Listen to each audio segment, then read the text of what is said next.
Hey guys, so I had a request on my last video to do a review slash tutorial on this particular unit of infantry. These are the Revenant,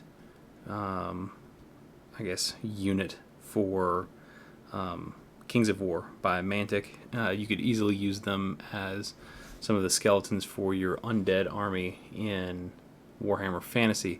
But this was specifically requested by DraskyVanderhoff, I hope I pronounced that right.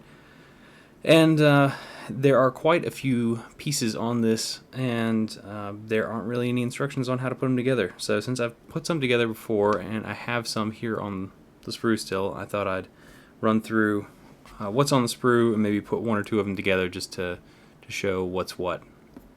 So let's zoom in here. And we will take a peek at what we've got here on the sprue. So there are a couple different types of legs here. We've got the legs that do not have the pinholes on the backs of them, and then we have the ones that have the slot for the pegs.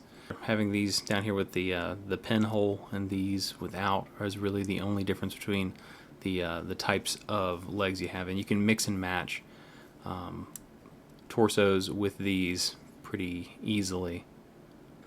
Let's take a look at some of the other pieces that we've got here on the sprue.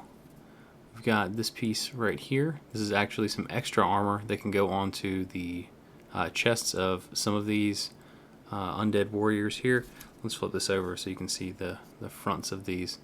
Here are some of the upper torsos, and a lot of these are sort of all-in-one piece type deals where you take the upper torso and you glue it to the lower torso. So this piece right here has the peg on the back, so you match it up with any of these that have the peg and you're set to go. And because you've got this one sort of locked in place, you're not going to be able to add any of the extra armor pieces on. He actually already has some armor on the chest, but let's find some of the other ones here. There we go. We've got some here that just have some sort of drapings over them, and this one here, and this. You could very easily take some of these armor pieces and add on to the chest, and you get a variety of them. There's one here, and here, and there, and there. There's just a ton of them all over the place. And you've got a variety of heads too, some with just about full helmets, and some with open faces like this one here.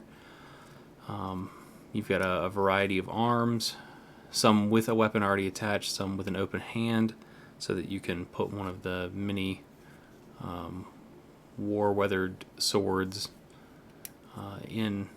And there's some other bits here that I'm not really even sure what they're supposed to be. This one appears to be the same type of thing that sort of slots into one of the Mantic bases, as you may have noticed here. If you haven't seen Mantic models before, they all come on these round bases, and they slot into these sort of base insert deals here. And that does a couple of things for you. You can assemble your minis and then attach them down to these bases. Make sure that they all rank up nicely, because in any game where you've got blocks of infantry moving, you want to keep them really close together. You should probably have some sense of how you want to organize them so that they're not, all pointed in crazy directions, and you can't possibly stick this one guy next to this other guy because you'll have a spear through the other guy's head. And yeah, you guys get the idea. But you also get some other types of weapons here, some interesting ones like this one. I guess this is more like a champion weapon. And let's see.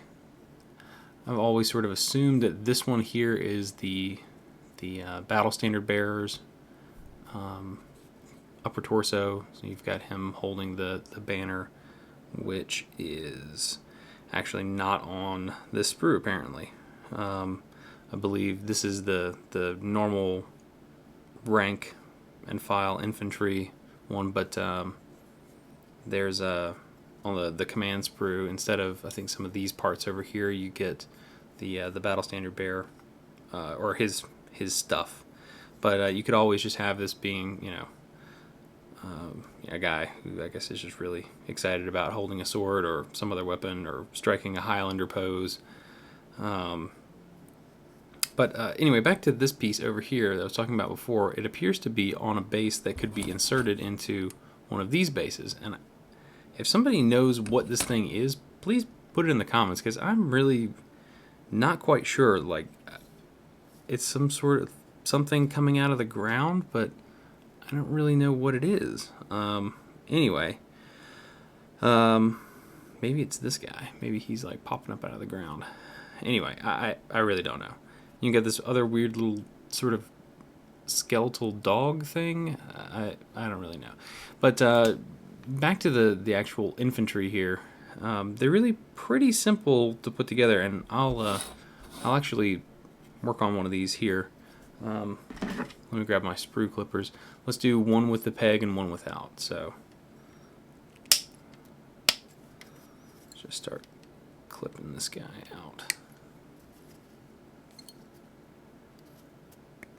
And I find that the ones without the pegs tend to be the ones that need a little bit more assembly. So let's go with this one here. So I think this one's one that pretty easily accepts one of those chest pieces. And let's find us some armor here. This one looks pretty good.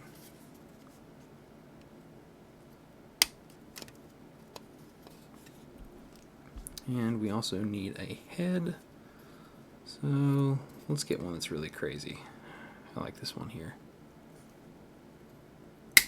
Now, one thing I will say about Mantic, while they are affordable, one complaint I would have about Mantic's minis is just the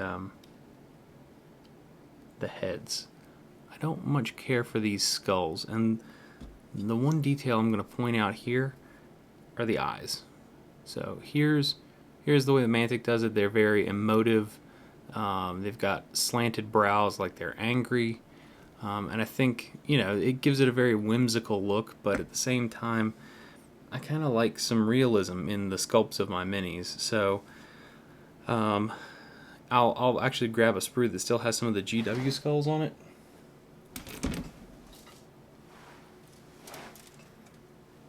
Just as a comparison here. There we are. See, these are much more natural looking. You can have the mouth agape sort of look here and have him look very frightening without necessarily making it look like the skull is grimacing at you. So actually, I don't think that you're going to glean a whole lot of information from, you know, me gluing a particular head on. So I'm going to actually grab one of these guys over here just because I wanted to do a little bit of mixing and matching when I assembled this next batch. So let's steal one of these off of this sprue here. We'll use that one. And we still need to grab a weapon from our Mantic stuff over here. So let's see what we've got. Let's use this super cool one right here.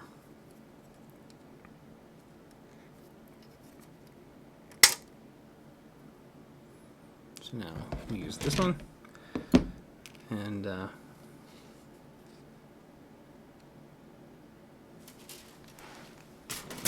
just clean these up here.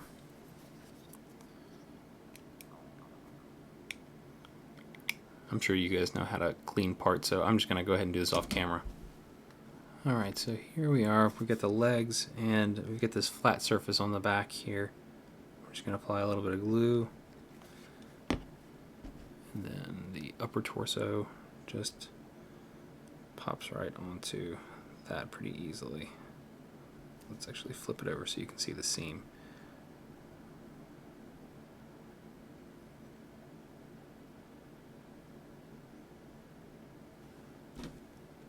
Just gonna use a little accelerator. Get that set up quicker. There we go. Pretty well set now.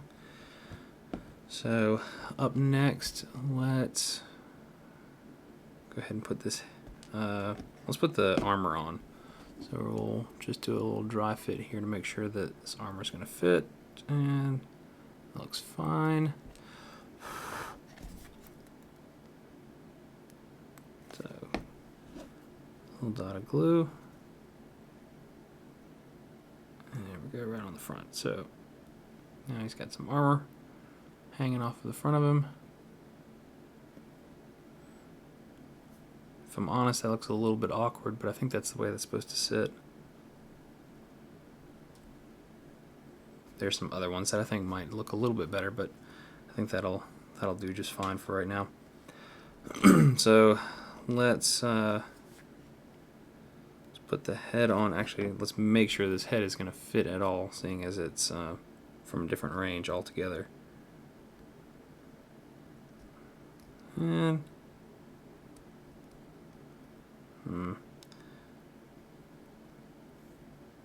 frankly, I think this needs a little bit of something in between there, a little bit of neck.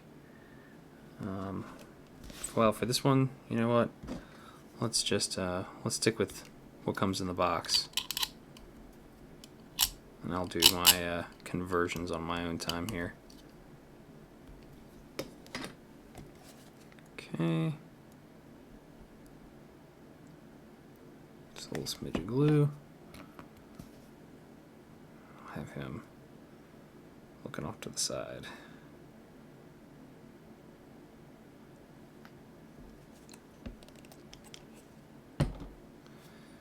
And then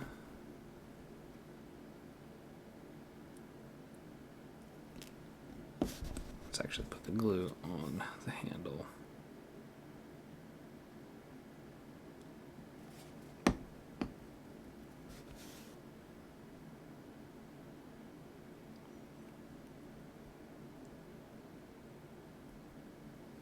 Okay. Little spritz. And one note that I'd like to make here, the thumb tends to stick out on these a little bit, but I like to take the flat edge of my knife to sort of push this in. Plastic tends to bend pretty easily. It helps make it look a little bit better. I know it's sort of like a tiny little weird detail for me to be concerned with, but I think that it makes all the difference. Instead of making it look like he's just sort of palming the weapon's handle, makes it really look like he's gripping it a little bit better. I think I may have missed some flashing down here. That's okay.